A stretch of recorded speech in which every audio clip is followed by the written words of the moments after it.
Kovai MP வேட்பாளர்களின் கனிவான கவனத்திற்கு. இப்போ பாராளுமன்ற தேர்தல் வருகிறது. இப்போ பார்த்தீங்கன்னா ஒவ்வொரு வேட்பாளரும் வாக்கு சேகரிக்க இன்றைய தினம் வந்து கொண்டு இருக்கிறார்கள். பிரதானமான கொசிமாவனுடைய கோரிக்கைகள், தொழில் முனைவோருடைய கோரிக்கைகள் என்று பார்த்தீங்கன்னு சொன்னால், மத்திய அரசனுடைய MSME அமைச்சகத்தின் மூலமாக பல்வேறு திட்டங்கள் இந்த சிறு தொழில்களுக்காகவும் MSME செக்டாருக்காகவும் மத்திய அரசு வந்து பல்வேறு திட்டங்களை நடைமுறைப்படுத்தி கொண்டு இருக்கின்றார்கள். இன்றைக்கி பார்த்திங்கன்னா நம்ம வருகின்ற நாடாளுமன்ற உறுப்பினர்கள் வந்து வாக்கு ஒன்றையே குறிக்கோளாக கொண்டு பல்வேறு நலத்திட்டங்களை கிராமப்புறங்களுக்கும் மற்றும் விவசாயம் சார்ந்த தொழில்களுக்கும் கொண்டு செல்கிறார்கள். இப்போ பெரும்பான்மையாக நம்ம இருக்கின்ற இந்த தொழில் முனைவோருக்கு வந்து ஒரு பாராமுகமாகவே இருந்து கொண்டு இருக்கின்றார்கள். தொடர்ந்து இந்த செக்டார் வந்து புறக்கணிக்கப்பட்டு கொண்டே வந்து கொண்டு இருக்கிறது. பார்த்திங்கன்னா கோவை எடுத்துக்கிட்டால் கோவை நார்த்து பகுதியில் வந்து பல பார்க்குகள் இன்றைய தினம் உருவாகியிருக்கு.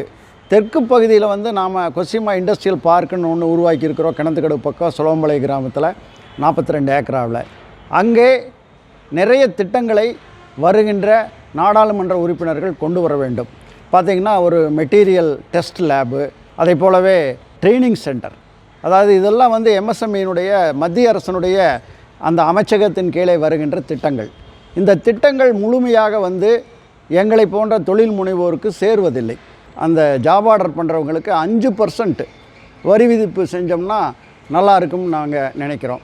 அதே போலவே ட்ரைனிங் சென்டர் வந்து ஒவ்வொரு இடத்துலையும் ஒவ்வொரு ஒன்றியங்களையும் ட்ரைனிங் சென்டர் போட்டு வேலைவாய்ப்பை பெருக்க வேண்டும். இன்றைக்கி நம்மளுக்கு மிகப்பெரிய ஒரு என்ன நெருக்கடி இருக்குதுன்னு சொன்னீங்கன்னா, வேலைக்கு ஆட்கள் கிடைப்பதில்லை. நல்ல வேலை தெரிந்த நல்ல ஸ்கில்டு லேபர்ஸே நம்மளுக்கு இல்லை. இது வந்து MSMEயினுடைய அமைச்சகத்துக்கு கீழே தான் வருது. ஸ்கில் அண்டு ட்ரைனிங் சென்டரு நிறைய இடங்களில் வந்து நம்ம அமைத்து தர வேண்டும். மத்திய அரசு சார்பாக அமைச்சு தரணும். பார்த்திங்கன்னா கோயம்புத்தூரில் பார்த்திங்கன்னா பலதரப்பட்ட இன்ஜினியரிங் தொழிற்சாலைகள் இருக்குது. அதில் பார்த்திங்கன்னா டெவலப்மெண்ட் டெக்னாலஜி சென்டர்னு ஒன்று வந்து 200 கோடி மதிப்பில் மத்திய அரசாங்கத்தால் ஏற்படுத்துறதுக்கான ஆர்டர்கள் வந்திருக்கு. பட் அதுக்கான நிலங்கள் வந்து 14 ஏக்கர் வந்து அரசூரில் கொடுத்துருக்குறாங்க. அந்த டெக்னாலஜி சென்டரை விரைவில் முடிச்சு கொடுக்கணுங்கிறது எங்களுடைய ஃபண்ட் ஒதுக்கி சீக்கிரம் முடிச்சு கொடுத்தா சிறு குறு தொழில் நிறுவனங்கள் வந்து அந்த டெக்னாலஜி சென்டர் மூலியமாக அவங்களுடைய தொழில்நுட்ப திறனை மேம்படுத்த முடியும் அப்படிங்கிறது முதலான கோரிக்கை. அதுக்கு ஃபண்ட் ஒதுக்கணுங்கிறது என்னுடைய கோரிக்கையாக நாங்கள் வச்சுக்கிறோம். அது இந்த வர MP கண்டிப்பாக செய்ய முடிவுக்கூற வேலை தான் இது. அதே போல் CLCSன்னு ஒரு மானியம் இருந்தது. சிறு குறு நிறுவனங்களுக்கான மானியங்கள் வந்து 15% மானியங்கள் இருந்தது, மத்திய அரசு நிதி.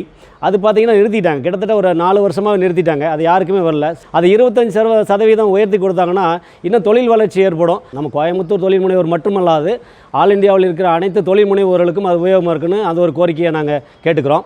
அதே போல் MSME கிளாரிஃபிகேஷன் வந்து பார்த்திங்கன்னா வியாபாரிகள் உற்பத்தியாளர்கள் எல்லாத்துக்கும் சேர்த்து ஒரே கிளாசிஃபிகேஷன் கொண்டு வந்துட்டாங்க. முந்தி பார்த்திங்கன்னா உற்பத்தி பண்ணுறவங்க தொழிற்சாலை நடத்துகிறவங்களுக்கு மட்டும்தான் MSME சர்டிஃபிகேஷன் இருந்தது. இப்போ பார்த்திங்கன்னா எல்லா தொழில் முனைவோருக்கும் கொடுக்குறாங்க. அதனால் வந்து பார்த்திங்கன்னா தொழில் முனைவோருக்கு கிடைக்க வேண்டிய சில கோவிட் லோன் கூட அவங்க ட்ரேடருக்கு கிடைச்சிருது, தொழில் பண்ணுறவங்களுக்கு கிடைக்கல. அந்த மாதிரி பழையபடி வந்து தொழில் முனைவோர்களுக்காக இவங்களுக்கு தனியாகவே வந்து ஒதுக்கி கொடுக்கணும்.